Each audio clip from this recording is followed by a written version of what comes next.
I will also discuss about the Git, which I'm going to add all the programs into the Git repository so that you could have the access of it. And the installation and other things I will discuss in a separate video. For accessing, I'm going to use uh, my personal account. So let's say, it's not correct.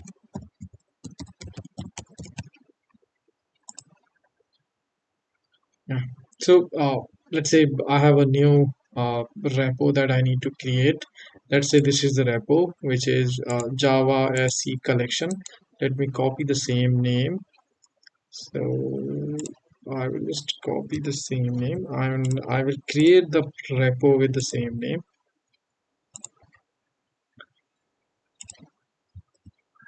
This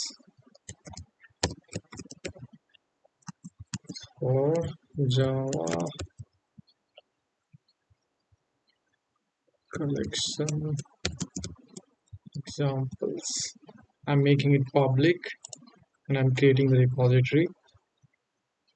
So repository is created. Now I'm going to copy this, and for now I'm closing this because I need to rename this project.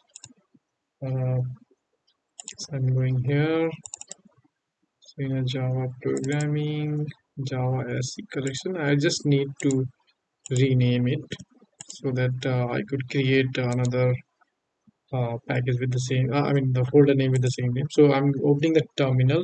I just copied the git URL. So what I'm saying it git clone space the URL which I copied from here. I will share this URL with you so that you could copy and run it. So I'm cloning it. I'm cloning into, you have clone empty, so it is empty repository. So see, both are same, but it is a blank. So I need to copy this detail, except the bean. I will copy everything. I don't need the bean. So I've copied it. Let me say cd java-se dir. I'll say git status. It will give me all red. That means all the files and the directories are not added. So I will say git add dot means entire directory, all the files. Or you could add file one by one as well. Git status.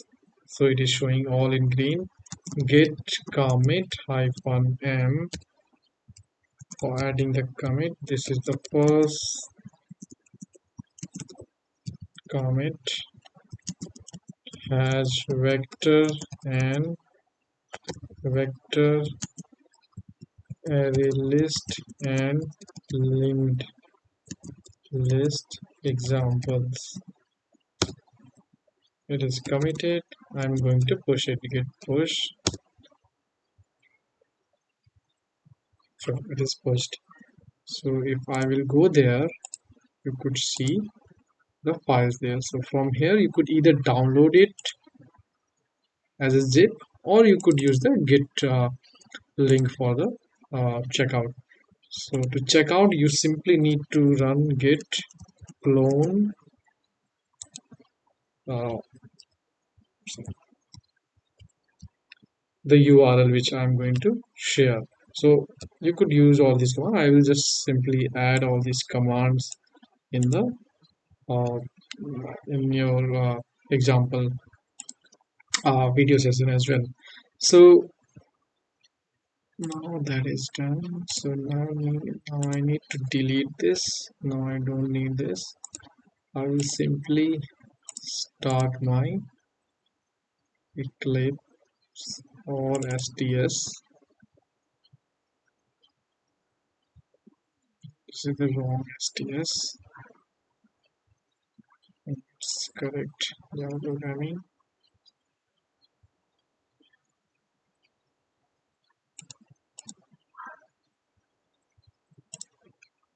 In the meantime, let me compile all the commands so that you could use it.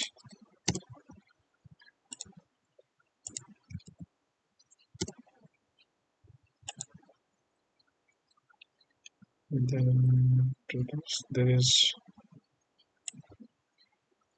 this command. Then there is another command, git status.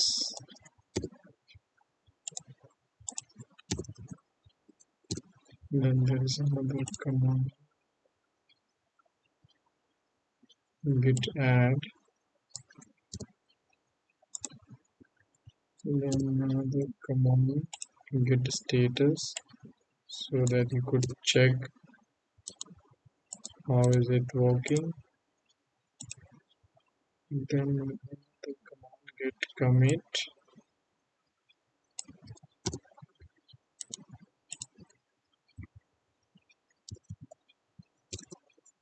Then there is another command, that is git push.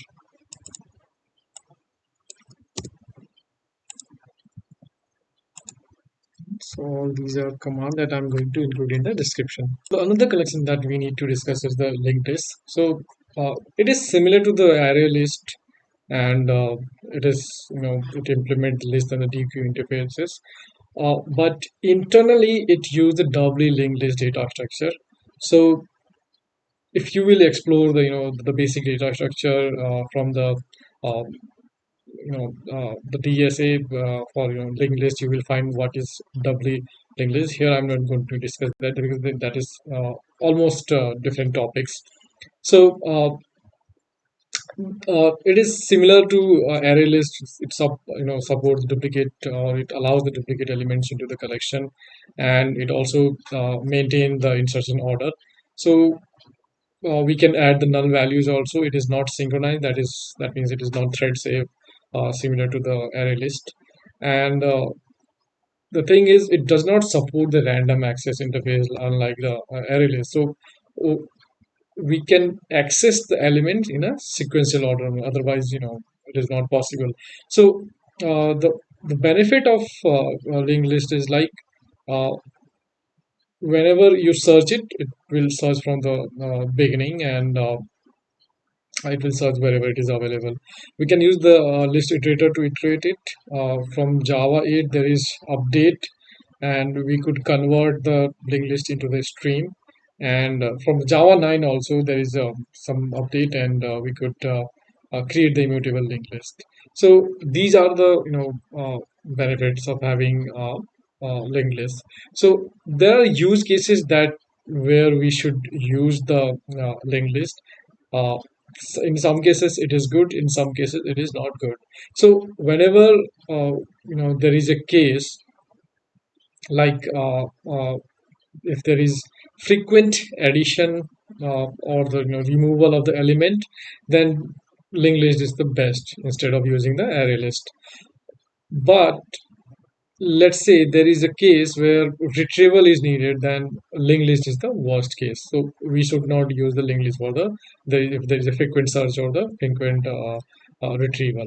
So this is all about the linked list. So I will go with the example.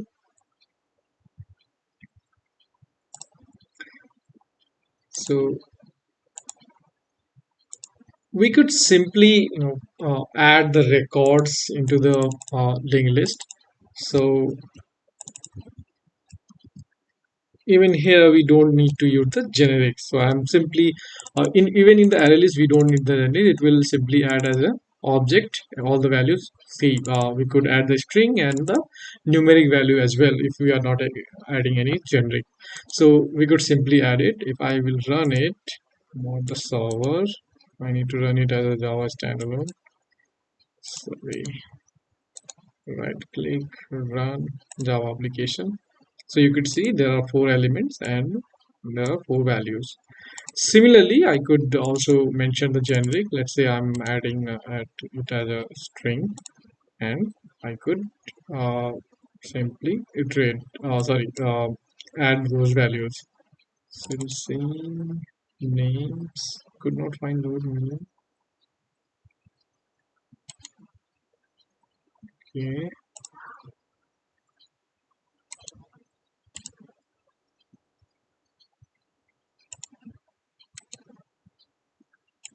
to build it clean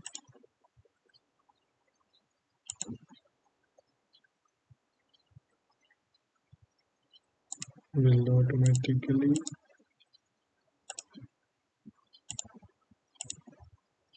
right? Maybe the class is not there, right? So class was not generated. So we could see we could add it as uh, a generic class, and we could also convert this list into the array. So this is example for converting the list into the array. And similar to the array list, you could actually add, remove, all those methods are also there,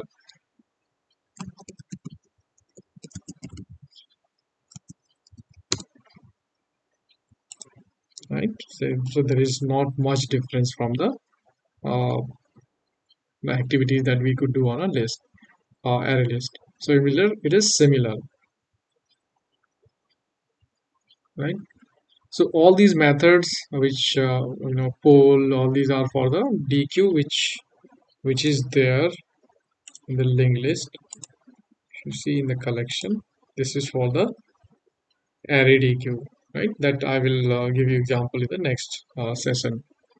So let's discuss about the ArrayDeque. So we could add the record like similar to the array list and the linked list in the DQ, but there are some method which is different than the array list. So one of the method is the poll. So poll will actually give you the first record which you inserted, in a sequence. So let's say, so it will give the first record. One of the other method also give you the first value when you inserted. So it will give you the whole first, right?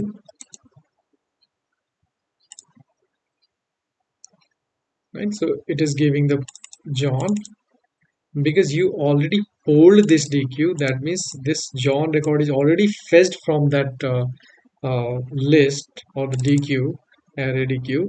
So poll first will give you the second value. Remember this thing, right? And another method we could use it poll last. This is also there, so it will give you the last value, right? Which is expected. But what if we will say the peak? What it will give you? So it will give you the John. That means the first value. And what if I will say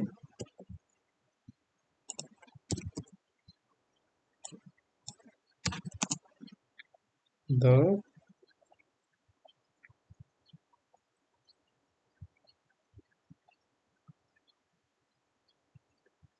pop, right? So it will give you the John. So because this is a queue always work on the pole, pop, all the peak. These methods are from the queue, so it will behave like a queue. So all these operations that we could perform on the ArrayDeque, right? Let me see what will be the output if I will run peak after the pop. So if you see, it is giving you the mills. That means John, which is already popped up from this DQ. Now you will not find John into the collection for the peak. But if I will reverse it,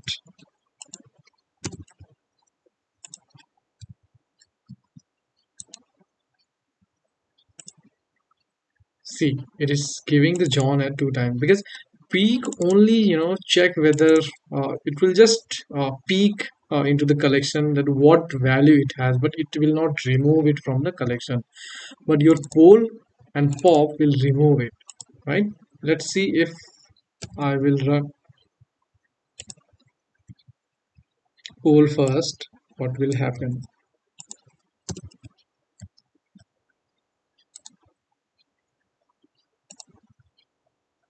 See, so poll first also poll the value and removes it. So when you will go for the peak, it will actually mills which you will find in the collection, not the job. So this is how all these methods works.